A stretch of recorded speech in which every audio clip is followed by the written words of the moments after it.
రసాయనాలు, ఆల్అవుట్లు, ఎలక్ట్రిక్ బ్యాట్లు ఎన్ని వాడినా దోమలు మాత్రం చావడం లేదు. దీంతో లార్వా దశలోనే దోమలను నాశనం చేయడానికి కొత్త విధానాన్ని కనిపెట్టారు Osmania professor. Silver nano particles liquid తో పూర్తి స్థాయిలో దోమలను కంట్రోల్ చేయవచ్చని చెప్తున్నారు. ఇది మనుషులపై ఎలాంటి దుష్ప్రభావాలు లేకుండా దోమలపై మాత్రం సమర్థవంతంగా పనిచేస్తుంది.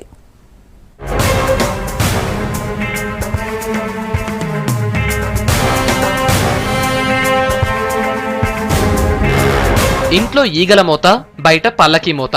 ఈ సామెత ఎవరి గురించి వచ్చిందో కానీ ఇప్పుడు ఇంటా బయట ఎక్కడ చూసినా దోమల మోతే. ఇది సిటీలో అందరూ అంగీకరిస్తున్న నిజం. ఉదయం పూట ఉరుకులు పరుగులతో అవస్థలు పడుతున్న జనం రాత్రిపూట ప్రశాంతంగా కాసేపు నిద్రపోదామంటే ఆ ఛాన్స్ ఇవ్వటం లేదు దోమలు.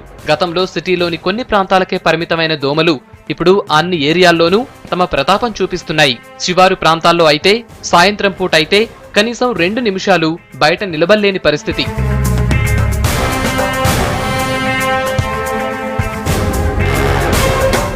చిన్న నీటి కుంటలు, మురుగునీటి నాలాలు పక్కనే ఉన్న పుప్పాలగూడ, మణికొండ, నెక్నాపూర్లో దోమల బెడత తీవ్రంగా ఉంది. మణికొండలో దోమల బాధ మాటల్లో వర్ణించలేమంటున్నారు స్థానికులు. ఇంట్లోంచి అడుగు బయట పెడితే చాలు వందల్లో దోమలు చుట్టూ మూగి రక్తాన్ని పీల్చేస్తున్నాయని ఆవేదన వ్యక్తం చేస్తున్నారు. దోమల బెడద ఏ రేంజ్లో ఉందంటే సమస్య పరిష్కారం కోసం ఏకంగా ప్రజలు గ్రామ పంచాయతీ ముందు ధర్నాకు దిగారు. దోమల నుంచి తమకు విముక్తి కల్పించాలని రాజేంద్రనగర్ మండల పరిషత్ అధ్యక్షుణ్ణి ఘెరావు కూడా చేశారు. ఈ మస్కిటోస్ ప్రాబ్లం వలన హెల్త్ హజార్డ్సే కాకుండా చిన్నపిల్లలు కూడా 6 to 8 కానీ 5 to 8 కానీ పార్క్స్కి వచ్చి బయటకు వచ్చి ఆడుకొని పోయే పరిస్థితి లేదు. అక్కడ కూడా వాళ్ళు ప్యాకప్ చేసుకొని ఇళ్ళకి వెళ్ళిపోదామనే పరిస్థితి వచ్చింది. అందువల్ల ఏమంటే చిన్నపిల్లలు కూడా బయటికి వచ్చి స్వచ్ఛమైన గాలి లేదా ప్లే గ్రౌండ్ లాగా యూటిలైజ్ చేసుకునే పరిస్థితి లేకుండా పోతా ఉంది. వర్షాకాలంలో ఆలస్యంగా భారీ వర్షాలు కురవడంతో నగరంలో చాలా చెరువుల్లో నీరు చేరింది. దీంతో అదే స్థాయిలో గుర్రపు డెక్క కూడా విపరీతంగా పెరిగింది. ఇదే దోమల సమస్యకు కారణమవుతోంది. గుర్రపు డెక్క దోమ లార్వాలకు ఆవాసంగా మారుతోంది. ఇబ్రహీంబాగ్ చెరువులో పేరుకుపోయిన గుర్రపు డెక్క కారణంగా దోమలు విపరీతంగా పెరిగిపోయాయి. దీంతో నెక్నాపూర్ గ్రామ పంచాయతీలోని అల్కాపూర్ టౌన్షిప్ వాసులు ఏకంగా ప్రధానమంత్రి నరేంద్ర మోడీకి లేఖ రాశారు. దీనిపై ప్రధానమంత్రి కార్యాలయం కూడా స్పందించింది. సమస్యపై విచారణకు ఆదేశించింది.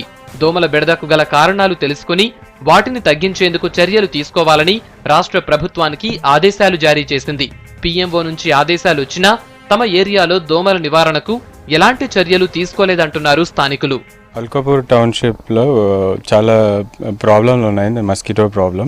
The main cause for the problem is Ibrahimbagh cheruvu అండి. ఇబ్రాహీంబాగ్ చెరువు అనేది మనకి ఇక్కడ నుంచి ఒక 1 kilometer డిస్టెన్స్లో ఉంటుంది. కానీ the cheruvu is like close to 100 acre lake. It's a big lake and the source of water for the lake is pure drainage. Actually the hyacinth is the main reason మనకి దోమలు రావడానికి. సో ఆ దోమల వల్ల ఏమవుతుందంటే ఈవినింగ్ ఆఫ్టర్ 4 o'clock మనం actually ఇంటి నుంచి బయట రాలేని పరిస్థితిలో ఉన్నాం ఇక్కడ అల్కాపూర్ టౌన్షిప్లో.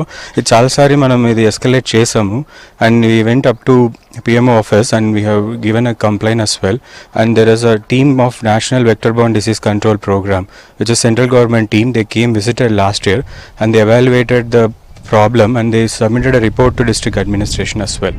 నాలాలు, చెరువులకు దగ్గరలో ఉండే అపార్ట్మెంట్లలో నివసించేవారు ఎక్కువగా దోమల సమస్యతో ఇబ్బంది పడుతున్నారు. అందులో సెల్లార్, గ్రౌండ్ ఫ్లోర్ లో ఉండేవారికి దోమలు చుక్కలు చూపిస్తున్నాయి.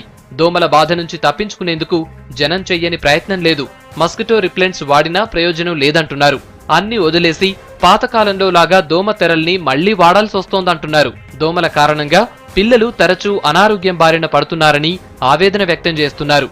దోమల దూకుడుతో సాయంత్రం పిల్లలు బయట ఆడుకోవడానికి కూడా భయపడుతున్నారని తల్లిదండ్రులు చెబుతున్నారు. సాయంత్రం అవ్వగానే ఆ దోమల బెడత అసలు మాకు ఏ విధంగా ఉంది అంటే కనీసం డోర్ ఒక్క నిమిషం ఇట్లా మర్చిపోయి ఇట్లా తెరిచినామంటే ఇంకా అసలు కుప్పలు కుప్పలుగా దోమలండి. ఎట్టు పోయినా దోమలే. జెట్లు పెట్టినా పని చేయట్లేదు, ఇంకా కాయిల్స్ ముట్టించినా పని చేయట్లేదు.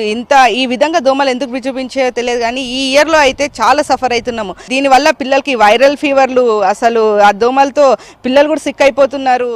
దోమల నుంచి మాకు చాలా ప్రాబ్లం అవుతుంది. పిల్లలకి కరుస్తున్నాయి, మొత్తం దద్దులు వస్తున్నాయి. హాస్పిటల్ తీసుకుపోయినా కూడా ఏం తగ్గట్లేదు. ఎన్ని మందులు పెట్టినా కూడా దోమలు ఇదైతే లేదు. జట్లు కాలుస్తున్నాం, అన్నీ పెడుతున్నాం కానీ దోమలు మట్టుకు పెరుగుతూనే ఉన్నాయి కానీ తగ్గట్లేదు సార్. ఇక్కడ మాకేంటంటే విపరీతమైన దోమలండి. ఈ దోమల నివారణ కోసం మేము ఆల్ అవుట్ యూజ్ చేస్తాం, పతంజలి ప్రోడక్ట్స్ యూజ్ చేస్తాం. ఏదైనా యూజ్ చేసినా కూడా మేము చాలా మెయింటైన్ చేస్తాం. అపార్ట్మెంట్ అయితే చాలా క్లీన్గా ఉంటుంది. ఇద్దరు వాచ్మెన్స్ ఉన్నారు. అయినా విపరీతం దోమలండి.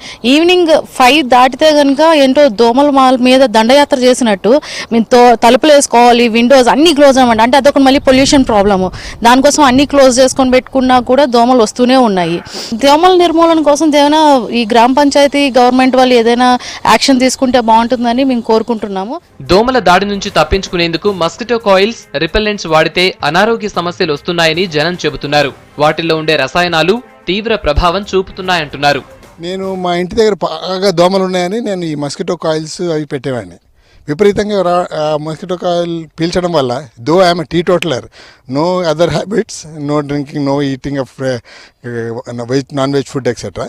బట్ ఈ మస్కిటో కాయిల్స్ వల్ల నాకు క్యాన్సర్ వచ్చింది. నేను almost 10 lakhs had to spend because of lymphoma that I got. నేను ఆ క్యాన్సర్ డాక్టర్ని అడిగితే అని అనేది it could be because of the inhaling the carcinogenic chemicals which are in the mosquito coils. So mosquito కాయిల్స్కి ఇంకా ఆల్టర్నేటివ్ ఏంటి, electric bats వచ్చినాయి ఈ మధ్య కొద్దిగా. అవి పట్టుకుని ఇక రాతంతా బ్యాట్స్ తోటి ఆడుతూ ఉన్నాము. ఇది మా పరిస్థితి. దోమల నియంత్రణపై జీహెచ్ఎంసీ అధికారుల నిర్లక్ష్యం, అవగాహన లోపం వల్లే ఇన్ని ఇబ్బందులు పడాల్సి వస్తోందంటున్నారు నిపుణులు. దోమకాటు మరణాలు ఏటికేడు పెరిగిపోతున్నాయని ఆందోళన వ్యక్తం చేస్తున్నారు. జీహెచ్ఎంసీ వారి యొక్క వైఫల్యం కావచ్చు, లేదా ప్రజలలో అవగాహన రాహిత్యం వల్ల ఈ దోమల యొక్క బెడద రోజు రోజుకి పెరిగిపోతూ ఉంది. పాము కాటు కంటే ప్రమాదకరమైనది దోమకాటు. దోమకాటు వల్ల వందలాది మంది ప్రాణాలు కోల్పోతున్నారు. సులభంగా నివారించవచ్చు, కానీ నివారించకపోవడానికి కేవలం అవగాహన రాహిత్యం మాత్రమే.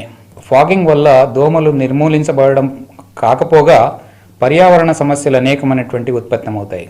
ఫాగింగ్ వల్ల ఇవాళ మనకి అనేక రకాలైనటువంటి కీటకాలు నాశనం అయిపోతున్నాయి. అవి ఈ బయోడైవర్సిటీలో కానీ పర్యావరణంలో కానీ వాటి యొక్క ప్రాముఖ్యత చాలా ప్రధానమైనది. దోమల నివారణకు ఫాగింగ్ చేస్తున్నా అది ఏమాత్రం ఫలితాన్ని ఇవ్వటం లేదంటున్నారు స్థానికులు. భారీగా పెరిగిపోయిన దోమల నుంచి తమను ఎలాగైనా కాపాడాలని కోరుతున్నారు.